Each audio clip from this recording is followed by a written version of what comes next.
Today I have chosen Homage to Catalonia to discuss George Orwell's representation of the Spanish Civil War in the context of the 20th century political panorama, because this war proposes a wide perception of this conflict that would inspire, furthermore, Orwell's belief in the decency of human beings.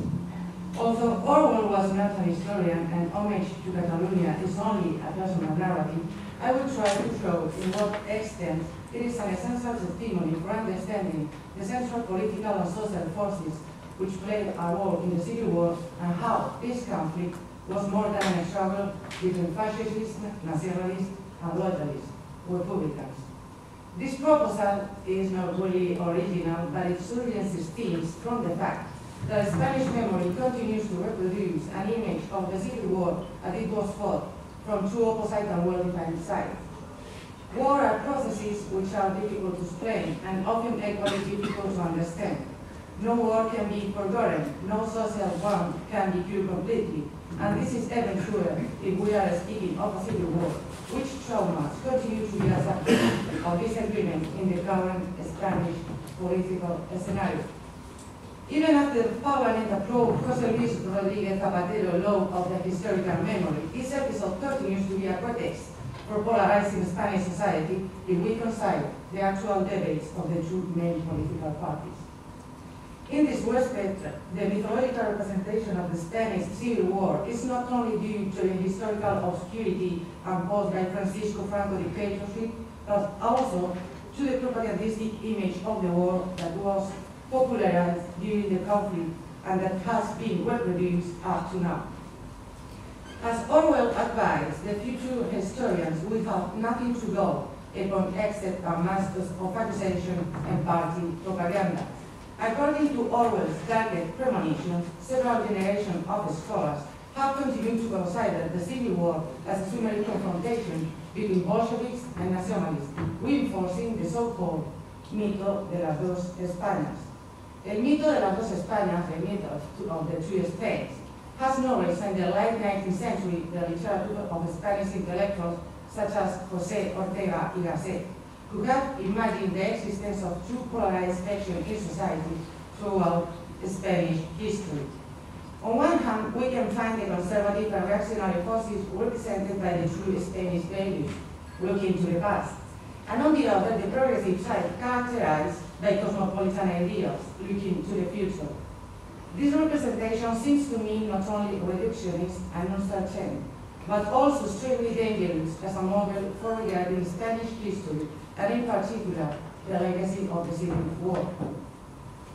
As Orwell explained, what was happening in Spain in 1936 was not simply a war, but the beginning of a social revolution, an episode that Spanish society has apparently removed from its memory. This oblivion is exemplified by the fact that there is no mention of the Spanish Revolution in the official school curriculum. The social revolution is only presented as a chaotic period prevailing during the first part of the conflict, which was rapidly controlled by the Republican government, when the communists and the socialist parties took the power and reorganized the different militias into the popular army. Seen in the slide, Homage to Catalonia is a testimony that could help us to reconstruct the history of the rise and fall of the spontaneous defense led by the militias. In this way, Orwell's account shows why the Civil War should be understood as a conflict essentially triangular, and furthermore, how it became a central point in the 20th century European history for understanding the rise of totalitarianism, fascism, as well as Stalinism. As Orwell would recognize in his Let's Say Why I Write, the Spanish Civil War was the moment in which he became aware of his political attitude, that is, his engagement against totalitarianism that he would develop in Animal Farm and in 1984. In Orwell's own words, the Spanish War and other events in 1936-1937 turned the scale, and thereafter I knew where I stood.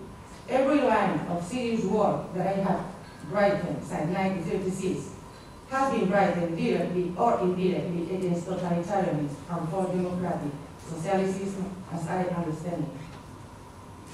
Being aware that no one can be completely objective on a question of this kind, I will explore Orwell's experience in Spain to reconstruct the mythological representation of the civil war, for showing how it could also be understood as a struggle amongst those anti-fascist elements who wanted a liberal government and those who wanted to create a totally new society. Finally, the discussion of this alternative political model to liberal democracy will propose a broader philosophical question, that is, how revolutions can become wars. Well, the experience of George Orwell in Spain began when he arrived in Barcelona at the end of December of 1956. 6 months after the offensive led by certain right-wing officers of the Spanish army against the Second Republic.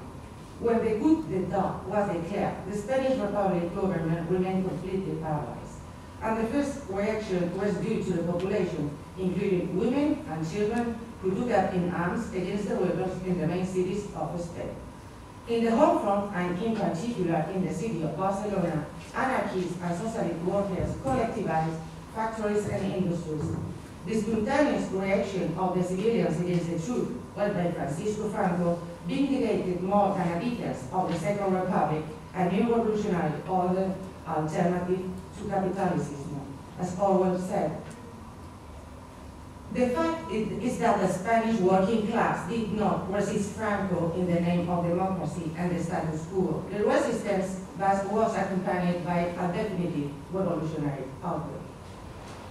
The situation in Spain was widely reported by the international press, provoking social responses of all kind among the population of the main European countries. On one hand, the governments of Leon Blum and Arthur Chamberlain seized the famous embargo, providing to foreign the Spanish Republic with donations for all military support. On the other hand, other less official reasons motivated the non-intervention, such as the revolutionary sympathies awakening among French and British leftists toward Spain.